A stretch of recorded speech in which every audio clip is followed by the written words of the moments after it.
రాజు కావ్యతో తన మనసులో మాట ఈరోజైతే ఎట్టి పరిస్థితుల్లో చెప్పేయాలని నిర్ణయించుకొని కావ్య ముందుకు వస్తూ ఉంటే రాజు ఏం చెప్తాడా అనేసి ఇక ఇంట్లో వాళ్ళందరూ కూడా మెట్ల మీద నుంచి చూస్తూ ఉంటాడు. ఇక కావ్యతో ఈరోజు నేను నా మనసులో ఉన్న మాట మీకు చెప్పేయాలని అనుకుంటున్నాను అనేసరికి కావ్య సిగ్గుతో తలదించుకుంటూ ఉంటుంది.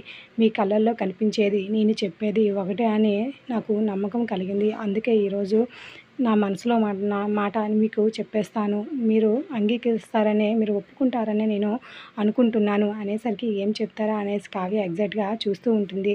ఇక రాజు అయితే నేను మిమ్మల్ని అనేసి ఒక్కొక్క పదమైతే అలా చెప్తూ ఉంటే ఇక ఇంట్లో వాళ్ళందరూ కూడా అలాగే చూస్తూ ఉంటారు. రుద్రాణి అయితే షాక్ అవుతూ ఉంటుంది. నిజంగా చెప్పేస్తాడా ఏంటా అనేసి. ఇక అలా ఇంట్లో వాళ్ళు ఎంతో ఆశగా ఎదురు చూస్తూ ఉంటారు. చెప్పే అన్నట్టు ఇక్కడ వెనక నుంచి రాజుని ఎంకరేజ్ చేస్తూ ఉంటే ఎప్పుడు కంప్లీట్ చేస్తాడా అనేసి ఇక కావ్య అయితే అలాగే చూస్తూ ఉంటుంది. నేను మిమ్మల్ని అనేసి ఇక మళ్ళీ అలా చెప్పి ఆపేస్తూ ఉంటాడు. ఇక ఇక ఏం చెప్తాడా అనేసి అందరూ కూడా మళ్ళీ ఎదురు చూస్తూ ఉంటారు. ఎందుకు ఇంత రాజు లేట్ చేస్తున్నాడు అనేసి అనుకుంటూ ఉంటుంది కావ్య అయితే మనసులో.